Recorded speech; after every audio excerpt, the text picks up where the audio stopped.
your family are going broke right now, and you don't even know it. Mr. Speaker, this chart shows the amount of money that we have in circulation in dollars. And as you can see, that up until recently, there wasn't a great deal of increase in the amount of money in circulation. But just in the last few years, last couple of years, it has shot straight up.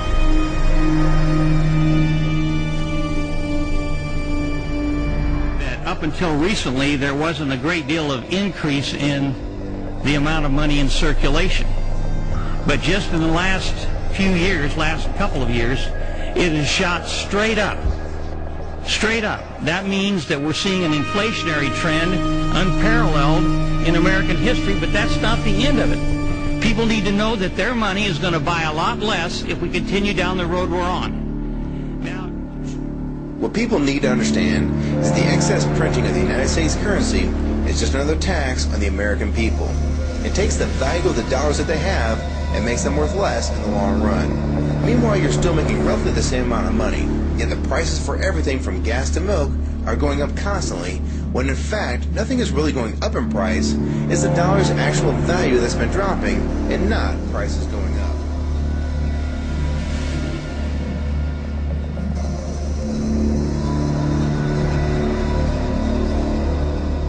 But the fact of the matter is, the Treasury Department of the United States, in my opinion, and I'm very sure this is going to happen, they're going to have to print more money.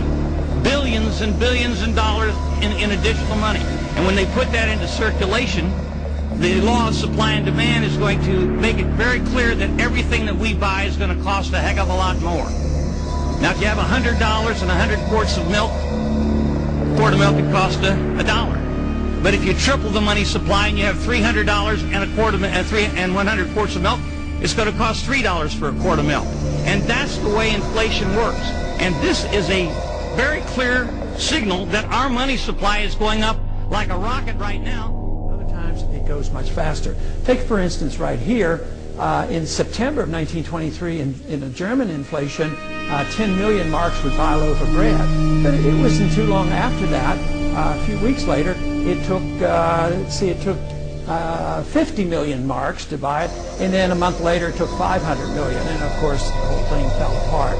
So nobody should be reassured because they don't see a lot of price inflation going on right now. That what they should be looking at is what the Federal Reserve is doing, printing money like crazy, and the day that we have to dread is the day the people lose confidence, or the world lose confidence in the dollar, because that's when prices will soar, interest rates will go up, and then we will be forced into devising another monetary system. Pump an extra $1 trillion into the U.S. financial system by purchasing Treasury bonds and mortgage securities. Now, the idea, of course, is to encourage economic activity by lowering interest rates, including those on home loans. While this may bring a short-term jolt, many critics say that printing money, vast amount of money, out of thin air will bring disastrous consequences.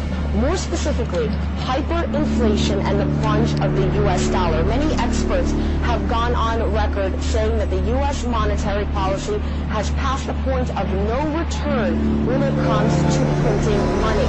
So Americans eventually one day may have a stash of cash at home, but if you go to a store and bread costs $10, $20, what is your money really worth? And if anybody has any doubts over the severity of hyperinflation, look to Germany in the early 1920s.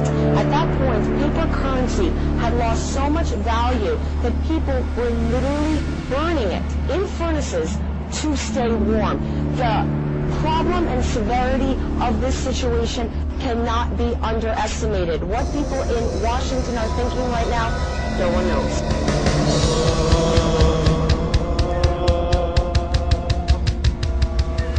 The Great War was over. On the 11th of November 1918, an armistice had been signed. In Britain and France, the survivors celebrated victory, the return of peace, and the end of bloodshed. They'd left behind the nightmare lands of death and destruction created by 4 years of war. The cost of those years was almost beyond imagination, but somehow, somewhere, that cost would have to be counted.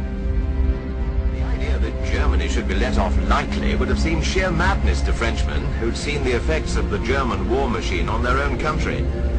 In order that scenes like this could never happen again, they wanted a Germany stripped of her wealth and armed forces. Her fortifications were to be destroyed. Her army was to be reduced to 100,000 men. No air force, no submarines, and to accept blame for starting the war and pay reparations.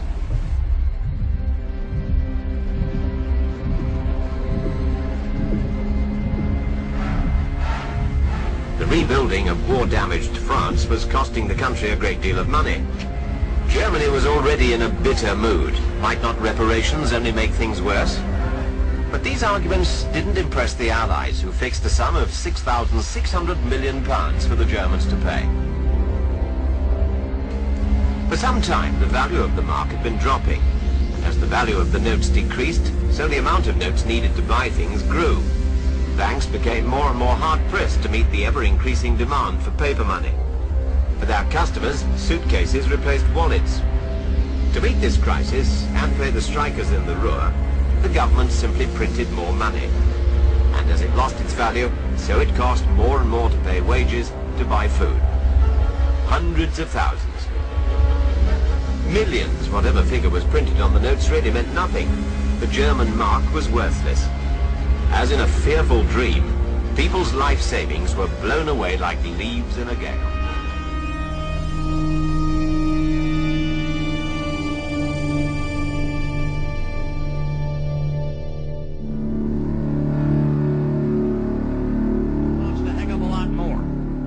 If you have $100 and 100 quarts of milk, a quart of milk would cost $1. But if you triple the money supply and you have $300 and a quart of and 100 quarts of milk, it's going to cost $3 for a quart of milk. And that's the way inflation works. And this is a very clear signal that our money supply is going up like a rocket right now.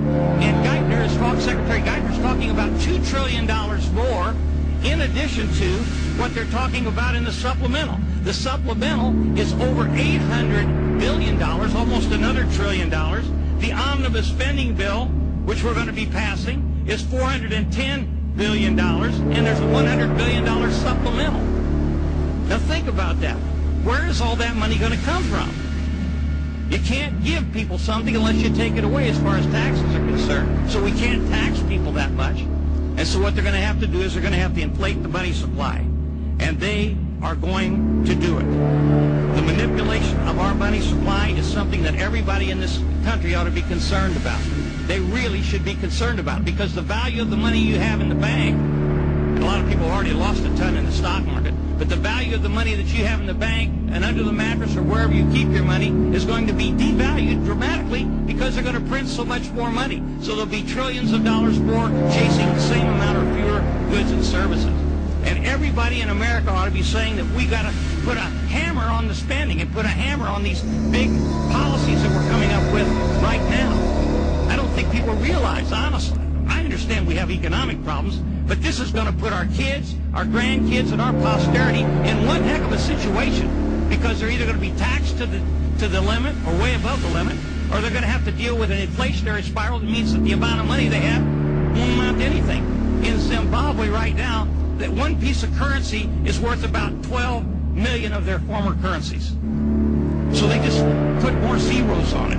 And when people go to buy bread or food or anything else over there, they have to take buckets of money. That happened in post-World War II Germany. And we're going to do it here right in the United States if we don't get controlled spending. And this is real, folks. This isn't baloney.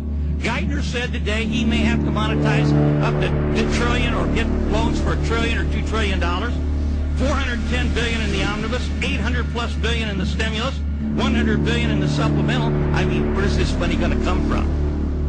Where's it going to come from? So I'd just like to say, Mr. Speaker, to my colleagues and the American people, this ain't baloney. This is real dollars and cents. This is the future of our kids, our grandkids, and the future of our system of government in the United States of America. We must not let this happen. We must not let this happen. Gentleman's time has expired.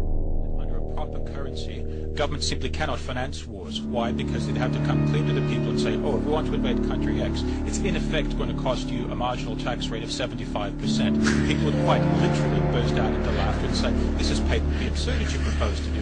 Whereas under a central banking system, you can basically foist those debts upon your children. You can debase the currency in such a way that people can't see it from day to day.